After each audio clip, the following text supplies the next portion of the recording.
It was once the grandest skyline the world had ever seen. Towering monuments of stone rose like mountains from the desert, casting shadows over the Nile that seemed to whisper of eternity. These weren't just tombs, they were statements. Statements of divine power, ambition, and an obsession with the afterlife.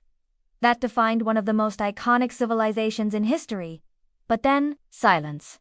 No more pyramids. For over 1,000 years, Egypt had built these colossal structures, some precise enough to rival modern engineering. And then, they stopped.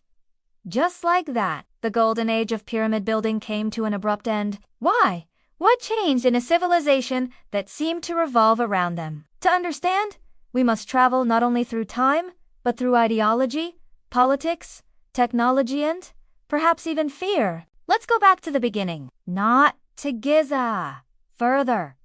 Egypt's first pyramid, the Step Pyramid of Djoser, looked more like a stack of stone cakes than the sleek silhouettes we recognize today. It was designed by Imhotep, a high priest, architect, and the world's first recorded genius. His innovation was revolutionary, a tomb that reached upward toward the gods. Before the Great Pyramid stood in its perfect geometry, there were smaller, rougher attempts. That was around 2670 BCE, and it set off a centuries-long arms race among pharaohs, each one trying to outdo the last, climbing closer to the heavens.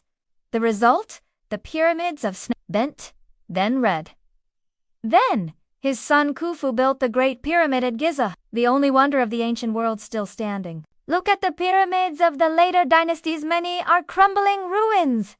The core stones are smaller, sloppier, even recycled. Quarries were mined constantly. Logistics transporting stones, feeding laborers, constructing roads required a vast and sophisticated economy. These aren't the towering achievements of the Fourth Dynasty. The Nile, lifeblood of the nation, failed to flood predictably. Grain became scarce. Trade routes faltered. And with crisis came political fragmentation. Their shortcuts, built fast, cheap, and without the permanence that once mattered so much. Over 2.3 million stone blocks.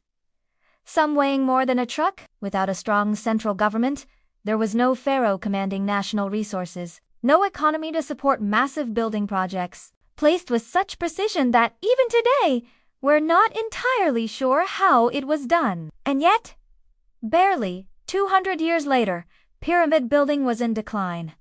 By 1800 BCE, they were done. You didn't need a map. You just looked for the biggest triangle in the desert. Inside, gold, jewels, sacred scrolls, everything a king took to the afterlife. The Egyptians didn't forget how to build. They didn't lose their faith.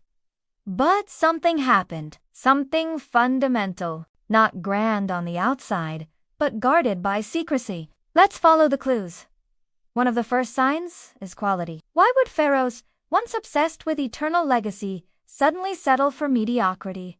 One answer is money. His pyramid wasn't just a tomb, it was a stairway to the sun. The shape itself, the pyramidion at the top, symbolized the rays of Ra. The journey to the afterlife became less vertical and more symbolic, full of spells, tests, and moral judgment. The pyramid was no longer the only path. The king's soul would ascend through the structure into eternity. The early pyramids drained resources at an astonishing rate. Entire villages were built just to house the workers. But Egypt was not always stable. Toward the end of the Old Kingdom, famine struck, then drought. Some saw them as corrupt, others claimed they were sorcerers. The monuments they left behind were too perfect, too mysterious. Over time, they took on a life of their own, monuments, not just to power, but to excess. His valley grave, not a pyramid, captured the world's imagination in 1922. Not just because of cost or theft, but because their spiritual significance diminished. The culture shifted. This wasn't just a hiccup, it was collapse. Central authority broke down. Governors called, nomarchs begun, acting independently, carving up Egypt like a pie, and perhaps a kind of national fatigue with the massive scale of something that no longer served its purpose. But that's only part of the story, because even when power returned during the Middle Kingdom, pyramids made a modest comeback. But they were smaller, hidden, sometimes built from mud brick instead of stone, as if to distance themselves from that legacy. What was once holy had become problematic. Why? But the pyramids remain silent, witnesses to a time when humans believed they could cheat death with stone, because of a problem no pharaoh could ignore: grave robbers. The pyramids had become too obvious, glorious, yes, but impossible to protect. Imagine being a tomb raider in ancient Egypt. Almost every pyramid was plundered, some just decades after completion. The royal dead were vulnerable, their treasures stripped. That terrified the ruling class. So they changed tactics. In the New Kingdom, beginning around 1550 BC, pharaohs moved their tombs to the Valley of the Kings, remote, hidden, carved directly into cliffs. Ironically, this shift led to some of the most famous discoveries in modern times. Had the pyramids never stood, we may never have found Tutankhamun's tomb in glittering, preserved like a time capsule from 3,000 years ago. Still, the question lingers. Was fear of theft the only reason? Religion may hold another key. In the early days, the pharaoh was seen as a living god, but over time, religious beliefs evolved. New gods rose in prominence. Osiris, god of the underworld, took center stage. Now, any worthy soul pharaoh or not could reach paradise if they passed the trials of the afterlife. In a way, pyramid building became obsolete.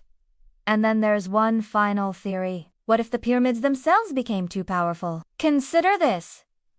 Later dynasties often looked back with suspicion at their pyramid-building ancestors. In ancient texts, some later pharaohs even avoided mentioning their pyramid-building predecessors. The pyramid had become a symbol, yes, but not always the one the current ruler wanted to carry. So, let's return to the question. Why did the ancient Egyptians stop building pyramids? It wasn't one single reason. It was a slow death, a perfect storm.